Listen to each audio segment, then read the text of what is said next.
นี่แหละเหตุผลที่ต้องในลูกเห็นบ่เหตุผลที่ต้องในลูกมาให้ก่อนก็คือนี่ใหม่มันลายไทยบ่ได้นี่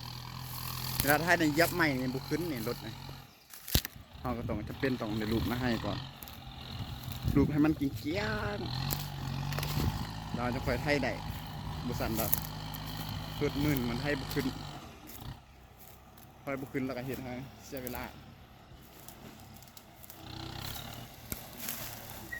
วันนี้รถจมทันวัน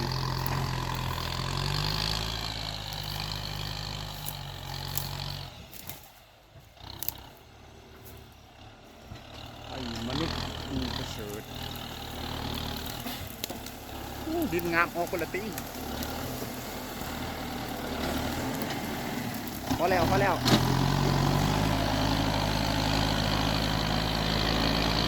เอาหนอกลาทุกคน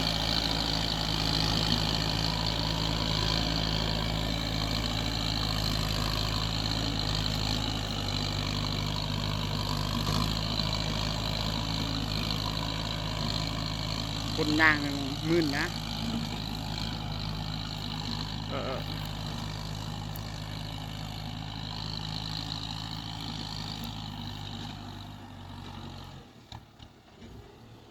สุดยอดนัด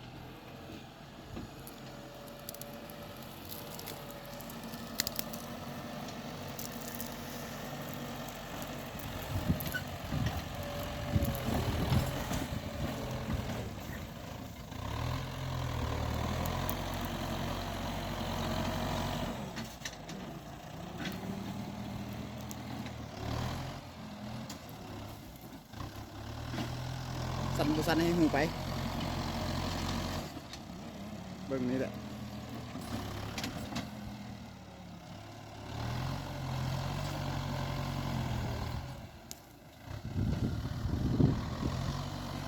ผมอยากลำบาก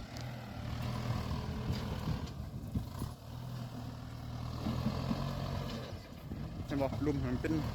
หลอกเป็นโซกใช่บ่แบบนี้แหละ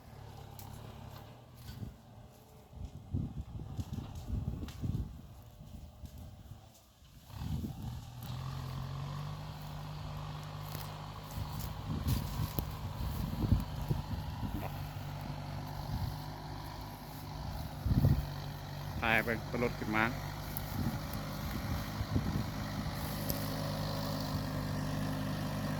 บ่พูดอะไฟยังไม่อยากขึ้นนะไฟบ่ขึ้นก็ต้องซิก5 ทางใหม่5 ทางขึ้นให้มันได้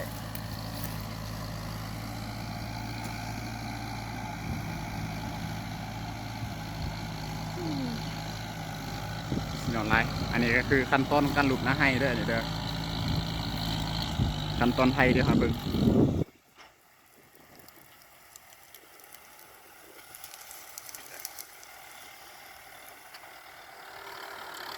วันได้มนุษย์มันสวดทั้งกาอยู่ลงนอนเพียงเพื่อให้มันไทยเด้อสะดวกสบายมีหัวสักนะครับบอก